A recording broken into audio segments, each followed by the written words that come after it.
শুভ সকাল সুপ্রিয় শিক্ষার্থী, তোমাদের সবাইকে জানাচ্ছি স্বাগত। আজকে বিদ্রোহী কবিতা থেকে যে গুরুত্বপূর্ণ বিষয়গুলো তোমাদের মনে রাখা প্রয়োজন সেই বিষয়গুলো আলোচনা করব, অর্থাৎ পরীক্ষার জন্য কিভাবে প্রস্তুতি নেবে সেই বিষয়গুলো, বিদ্রোহী কবিতার মূল ভাব এবং অনুধাবন প্রশ্নগুলো আমি বলবো। তোমরা একটু বইটা সামনে নেবে, অর্থাৎ বইটা সাথে রেখে ক্লাস করবে। আমি লাইনগুলো বলবো এবং তোমরা একটু কষ্ট করে দাগিয়ে নেবে বইয়ের মধ্যে এবং অনুধাবনের অ্যান্সারগুলো লিখে রাখবে।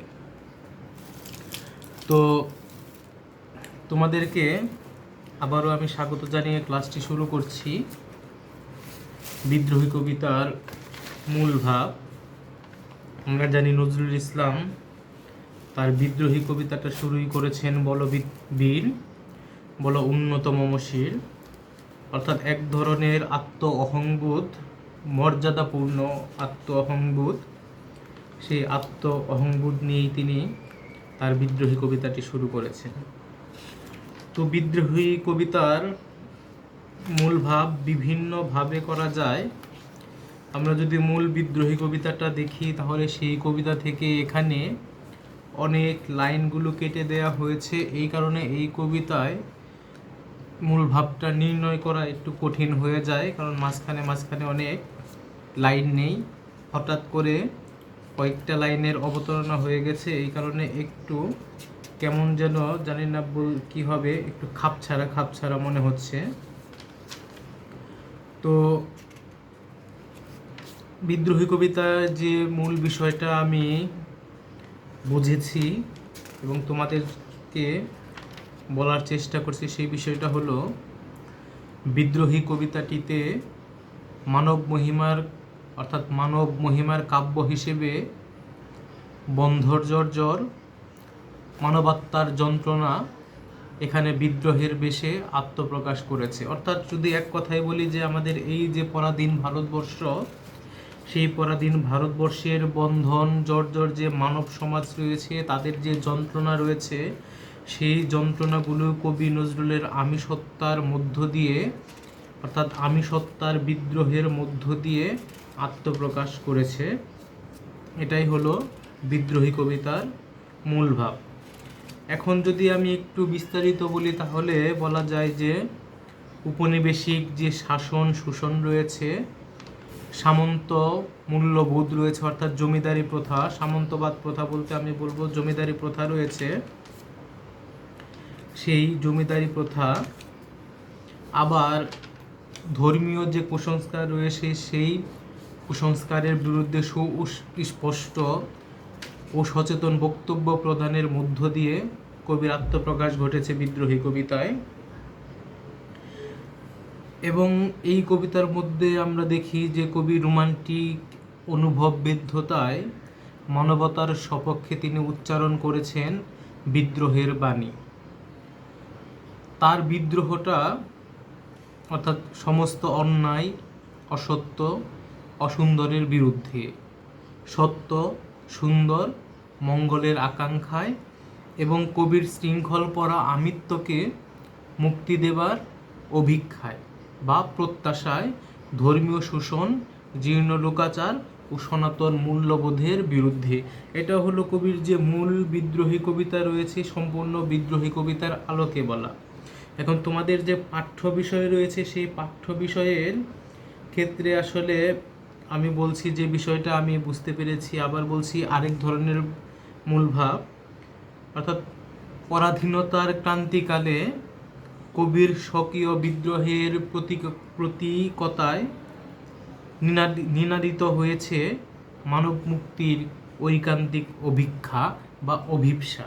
আমি একটু ব্যাখ্যা করছি। পরাধীনতার ক্রান্তিকালে অর্থাৎ ওই সময়ে যে ব্রিটিশ সরকারের শাসনামলে ভারতবর্ষ যে পরাধীন ছিল, সেই কারণে বলছে পরাধীনতার ক্রান্তিকালে কবির স্বকীয় অর্থাৎ আমিষত্বায়, স্বকীয় বলতে কবির আমিষত্তার বিদ্রোহের প্রতীকের আশ্রয়ে নিনাদিত অর্থাৎ উচ্চারিত হয়েছে মানব মুক্তির ঐকান্তিক আকাঙ্ক্ষা।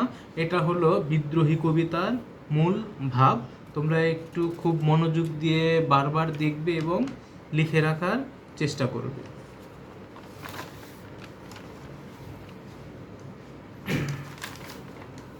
তো আমি যদি আবার বলি যে এইখানে কবির মূল ভাবের ক্ষেত্রে আরেকটা বিষয় ভাবে লেখা যায়, সেটা হলো স্বদেশের মুক্তি কামনায় অপ্রতিহত দুর্দান্ত পৌরুষ। অর্থাৎ তিনি কবি বলেছেন, শির নেহারি আমারই নত শিরোই শিখর হিমাদ্রির। তিনি বলেছেন, বল বীর বল মহাবিশ্বের মহাকাশ পারি, চন্দ্র সূর্য গ্রহ তারা ছাড়ি, ভুলক ধুলক গুলক বেধিয়া, খোদার আসন আরশ ছেদিয়া। এটা হলো মূল বিদ্রোহী কবিতা। সেখান থেকে বলছি যে এই কবিতার মধ্যে যে বিষয়টা উঠে এসেছে সেই বিষয়টা হলো যে আমি চিরদুর্দম দুর্বিনীত নৃশংস। অর্থাৎ স্বদেশের মুক্তি কামনায় অপ্রতিহত দুর্দান্ত পৌরুষ, উদ্দাম উন্মুক্ত হৃদয়াবেগ এবং বীর্যবন্ত চির উন্নতশীল অহমিকার চিরন্তন প্রকাশ। এই হলো বিদ্রোহী কবিতার মূল ভাব। আর এইখানে তিনি বারবার আমি বলেছেন, এই আমিটা হলো কবির, অর্থাৎ এর মধ্য দিয়ে কবি ব্যক্তি সত্তার মুক্তি প্রয়াসী, অর্থাৎ কবির মতো সমস্ত মানুষের ব্যক্তি সত্তা যে পরাধীনতার শৃঙ্খলে আবদ্ধ, সেখান থেকে মুক্তির প্রত্যাশী, আবার কখনো বন্দী যে সমাজ ব্যবস্থা রয়েছে সেই সমাজের প্রতীক হিসেবে উপস্থাপিত হয়েছে। এখন কয়েকটি অনুধাবন প্রশ্ন, যেগুলো এর আগে তোমরা ক্লাসে আমি দাগিয়ে দেখার চেষ্টা করেছি বইটায়, সেখান থেকে অ্যান্সার দেওয়ার চেষ্টা করছি। প্রথমেই শেষের দিকে বলেছেন, যবে উৎপীড়তের ক্রন্দন রোল আকাশে বাতাসে ধনিবে না। এর মধ্য দিয়ে অবহেলিত, বঞ্চিত, নিপীড়িত মানুষের প্রতি কবির যে ভালোবাসা রয়েছে, তাদের মুক্তি কামনায় কবির যে আকাঙ্ক্ষা রয়েছে, সেই আকাঙ্ক্ষার বহিঃপ্রকাশ ঘটেছে। 2 নম্বর অনুধাবন প্রশ্ন, আমি দলে যাই যত বন্ধন, যত নিয়ম কানুন শৃঙ্খল। অর্থাৎ সমস্ত অন্যায় বাধা অতিক্রম করার প্রত্যয় প্রকাশিত হয়েছে এর মধ্য দিয়ে। তাহলে দেশ এবং দেশের মানুষের মুক্তি কামনায় সমস্ত অন্যায় বাধা অতিক্রম করার প্রত্যয় প্রকাশিত হয়েছে আমি দলে যাই যত বন্ধন, যত নিয়ম কানুন শৃঙ্খল। 3 নম্বরে বলছি, আমি বিদ্রোহী সুদ বিশ্ববিধাত্রীর। এটা ক্লাসেও বলে দিয়েছি, অর্থাৎ কবি এখানে বিধাতার বিদ্রোহী পুত্র হিসেবে বলেছেন।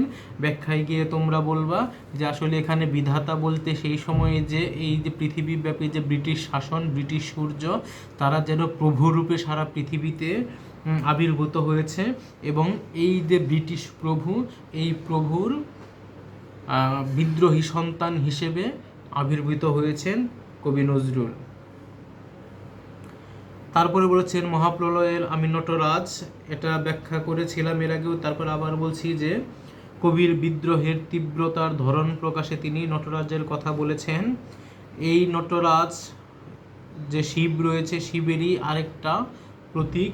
আমরা জানি শিব নিত্য পাগল, সে নৃত্যকলারও দেবতা। এবং কি শিবের যে 2টি নৃত্য রয়েছে, একটা হলো যাকে বলা হয় তাণ্ডব, আরেকটা হলো লাস্য। পৃথিবী ধ্বংসের প্রাক্কালে এই শিব অর্থাৎ যে নটরাজ, তিনি কি করেন, তাণ্ডব নৃত্য নাচবেন, এবং এই তাণ্ডব নৃত্যটাকে বলা হয় ধ্বংসের প্রতীক। কবি নজরুলও ঠিক সেই রকম ধ্বংসের, অর্থাৎ সমস্ত অত্যাচারীদের ধ্বংসের প্রতীক হিসেবে পৃথিবীতে আবির্ভূত হয়েছেন।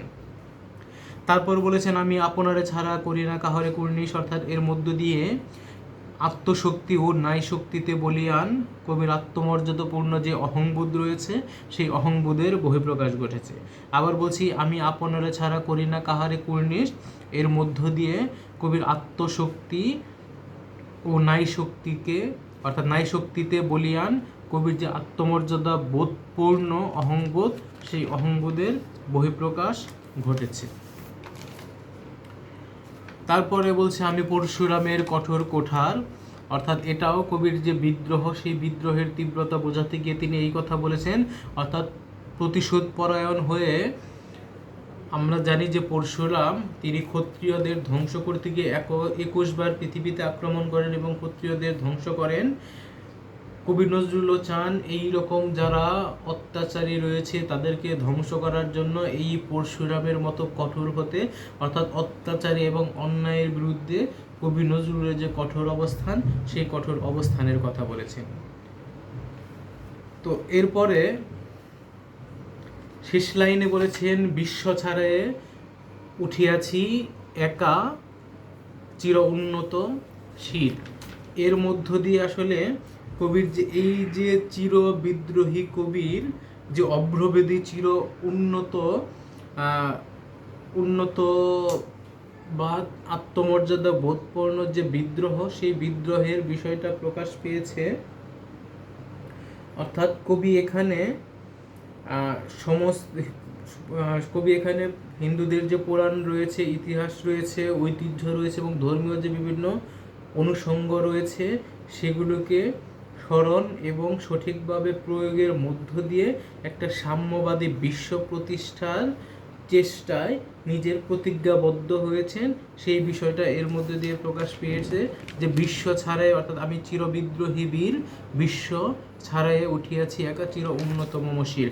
অর্থাৎ এই যে কবির একা, এখানে আসলে কবি একা না, সমগ্র ভারতবর্ষের যে মানুষগুলো রয়েছে তাদের সমষ্টি কিন্তু এই আমি সত্তা বা একার মধ্য দিয়ে বারবার কবি প্রকাশ করেছেন। এখন এই বিদ্রোহী কবিতার মধ্যে আরেকটা লাইন রয়েছে, মম এক হাতে বাঁকা বাঁশের বাঁশরি আর হাতে রণতুর্য। অর্থাৎ একদিকে তিনি প্রেমের বাণী বন্ধনাকারী, আরেক দিকে তিনি পরাক্রমশালী যে বিশ্বজয়ী বীর কৃষ্ণ রয়েছে, তার অভিন্ন যে রূপ রয়েছে, দুইটি রূপ, একটা বন্দনা, আরেকটা হলো আকাঙ্ক্ষিত যে নবযুগ প্রবর্তক। সেই নবযুগ প্রবর্তক হিসেবে যে কৃষ্ণের দুইটি রূপ রয়েছে, একটা হলো প্রেমের বাণী বন্দনাকারী, আরেকটা হলো পরাক্রমশালী বিশ্বজয়ী। এই পরাক্রমশালী বিশ্বজয়ী এবং প্রেমের বাণী বন্ধনাকারী হিসেবে এইখানে তিনি মম এক হাতে বাঁকা বাঁশের বাঁশরি আর হাতে রণতুর্য, এই লাইনটি করেছেন। অর্থাৎ সৌন্দর্য মুগ্ধতা, আরেকদিকে কবির যে তোমার মাতৃভূমি রক্ষার্থে কবির যে যুদ্ধর প্রতিজ্ঞা, সেই প্রতিজ্ঞার বিষয়টি প্রকাশিত হয়েছে।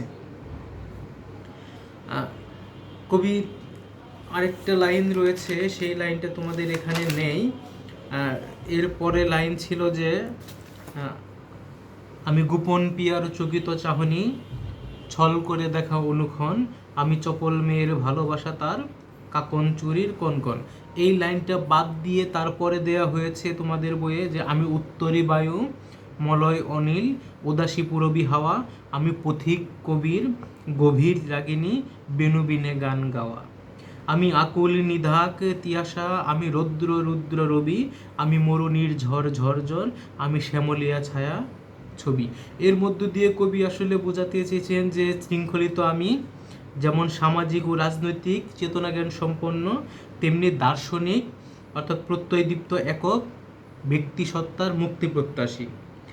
আর এইখানে বিদ্রোহী কবিতায় ঠিক এই যে আমি বলেছেন বারবার, আমি আমি আমি, এই আমির মধ্য দিয়ে ওই নবজাগ্রত ব্যক্তি স্বাতন্ত্র্যের যে শিল্প প্রতিনিধি, আবার এই আমি বন্দী উৎপীড়িত বাংলার সমাজেরও প্রতীকী রূপ। একদিকে তিনি ব্যক্তি স্বাতন্ত্র্যের শিল্প প্রতিনিধি, অর্থাৎ ব্যক্তি স্বাতন্ত্র্যবাদ প্রতিষ্ঠা, প্রত্যেকটা মানুষের মুক্তির কথা বলছেন।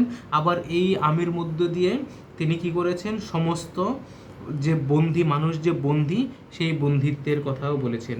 অর্থাৎ একদিকে কবির সমাজ সচেতনতা জাগরণী এক সাগ্নিক মন্ত্র প্রকাশিত হয়েছে। এই মন্ত্র এগিয়ে চলে আত্মা উদ্বোধনের মধ্য দিয়ে স্বরাজ প্রতিষ্ঠার পথে। এর জন্যই তিনি তোমার এই মধ্য দিয়ে, এই উক্তিগুলির মধ্য দিয়ে কবির যে আত্মস্বরূপ রয়েছে, সেই আত্মস্বরূপ উপলব্ধির চেষ্টা করেছেন কবি। অর্থাৎ কবির মধ্যে কোন বিষয়গুলো রয়েছে।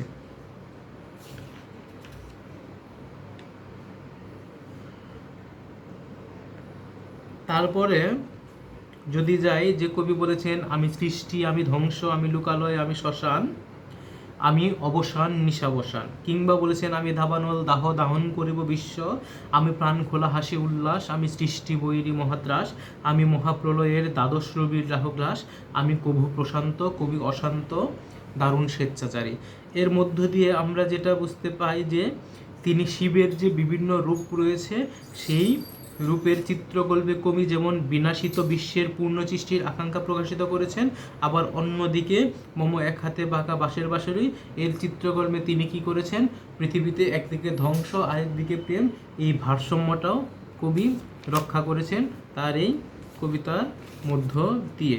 তাহলে শেষ পর্যন্ত আমরা বলতে পারি যে এই যে কবির বিদ্রোহী কবিতা, এই বিদ্রোহী কবিতার মধ্যে কবি যে বিষয়টা প্রকাশ করেছেন মূলত আত্মজাগরণের, অর্থাৎ কবির সদম্ভ আত্মপ্রকাশ ঘোষিত হয়েছে এই কবিতার মধ্যে। কবি সকল অন্যায় অত্যাচার অনিয়মের বিরুদ্ধে কথা বলেছেন। তারপরে কবি কথা বলেছেন হলো যে বিষয়গুলো আমরা পাবো সেই বিষয়গুলো হলো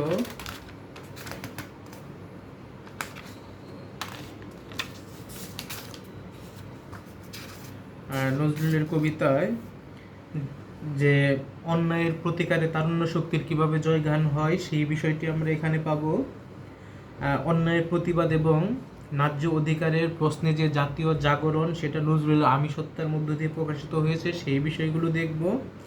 আত্মবিশ্বাস এবং অন্যকে যে জাগানোর প্রত্যাশা সেই বিষয়টা, সাধারণ মানুষের মুক্তির প্রত্যাশায় বিদ্রোহ ঘোষণা, যেটা আমরা এই কবিতার লাইনের মধ্যে পাই যে কবি বলেছেন আমি বিধবার বুকের কন্দন শ্বাস, হা হুতাশ আমি হুতাশীর।